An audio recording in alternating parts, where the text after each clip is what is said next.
नमस्कार दोस्तों, आप सभी का मेरे चैनल पर स्वागत है। आज हम लोग एनसीईआरटी बुक क्लास 6 सौरमंडल से पृथ्वी के चैप्टर को पूरा पढ़ने वाले हैं। प्रैक्टिस करेंगे, प्रश्न उत्तरी देखेंगे। Civil services IAS, PCS, TGT, PGT सभी भर्ती परीक्षाओं के लिए इम्पोर्टेंट दोस्तों। हम लोग 6 से लेकर 12 तक की एनसीईआरटी पूरा पढ़ेंगे। History, geography, science, polity, math.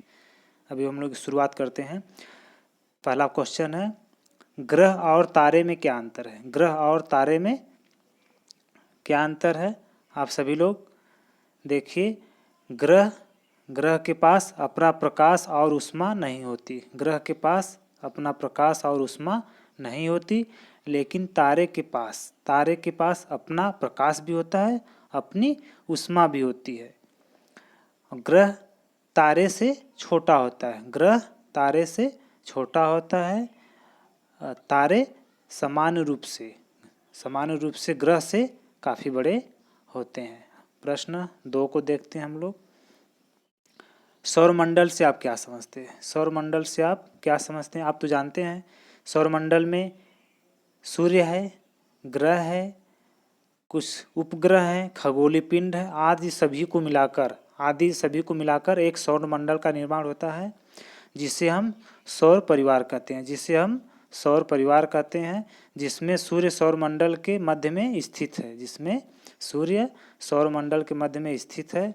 ग्रह अपनी निश्चित कक्षा में सूर्य का चक्कर लगाते हैं। ग्रह अपनी निश्चित कक्षा में सूर्य का चक्कर लगाते हैं। और उपग्रह क्या है? उपग्रह जो ग्रहों का चक्कर लगाते हैं उसे उपग्रह कहते हैं।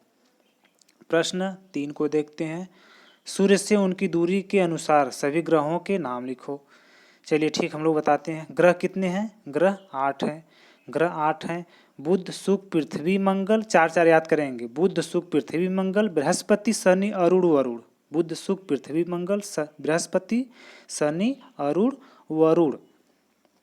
अब इसमें कुछ हम लोग फैक्ट देख लेते हैं। जो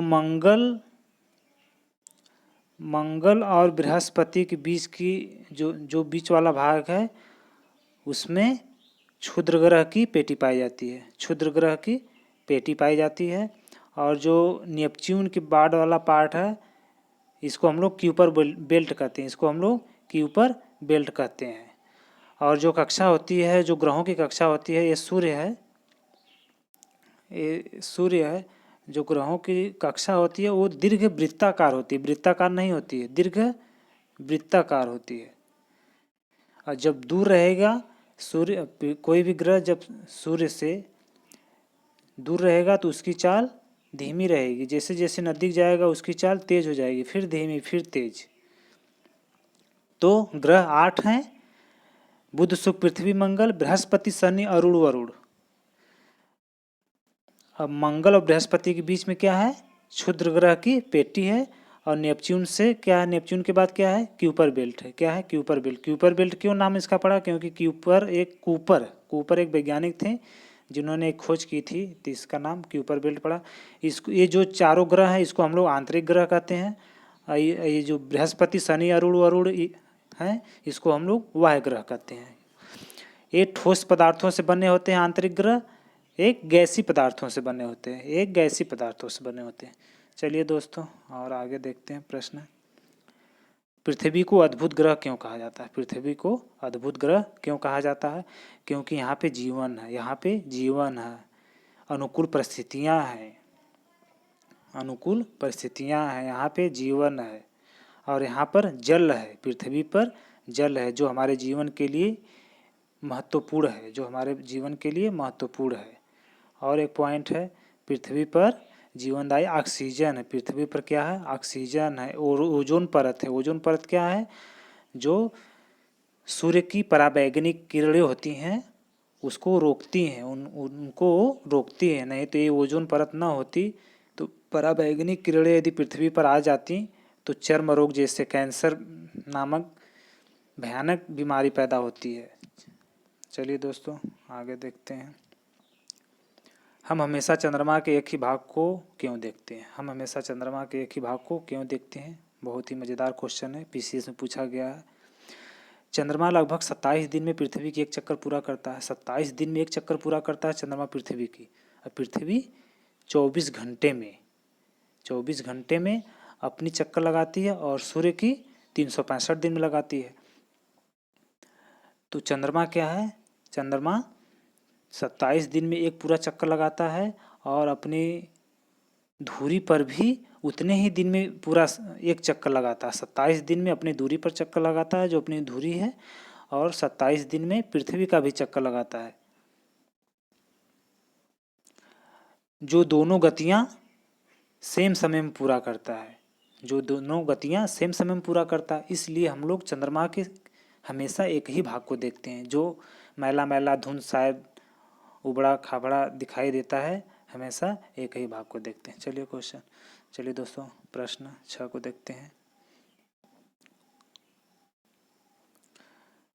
ब्रह्मांड क्या है? ब्रह्मांड करोड़ों तारों, बादलों, गैसों की एक प्रणाली है जिसको हम लोग क्या कहते हैं? मिल्की वे। किसको? मिल्की वे, आकाशगंगा कहते हैं। आकाशगंगा क्या है?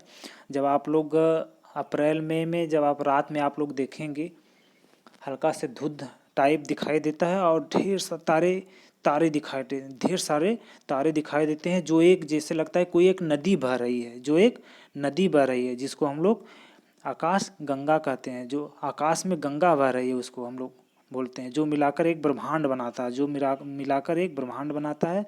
और ब्रह्मांड की विशाल कल्पना भी करना अत्यधिक कठिन है। ब्रह्मांड की विशालता की कल्पना करना अत्यधिक कठिन है। हम सभी इसी ब्रह्मांड के हिस्से। चलिए दोस्तों, प्रश्न 2 को देखते हैं।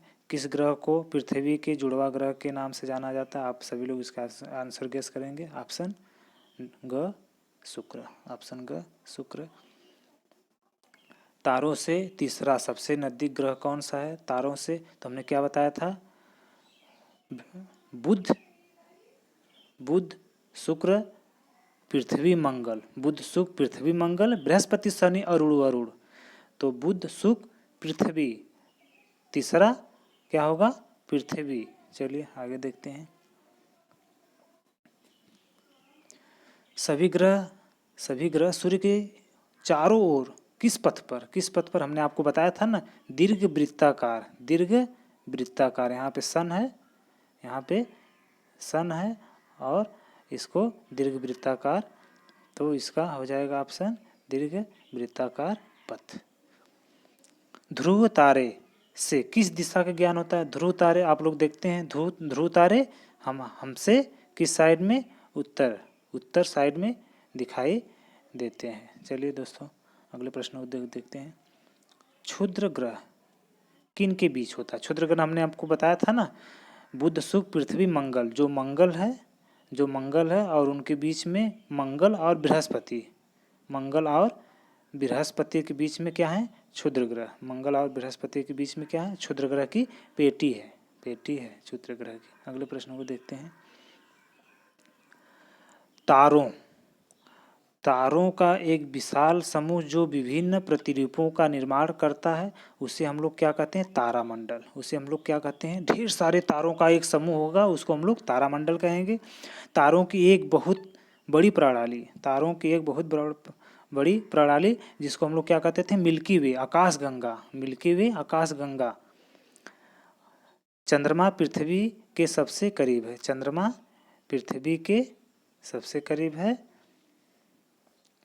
चौथे प्रश्न को देखते हैं हम लोग। पृथ्वी सूर्य से तीसरा सबसे नजदीक ग्रह है। आप लोग याद करेंगे, बुध, शुक्र, पृथ्वी, मंगल, बृहस्पति, शनि, अरुण। प्रश्न 5 को देखते हैं। ग्रहों के पास अपनी उष्मा तथा प्रकाश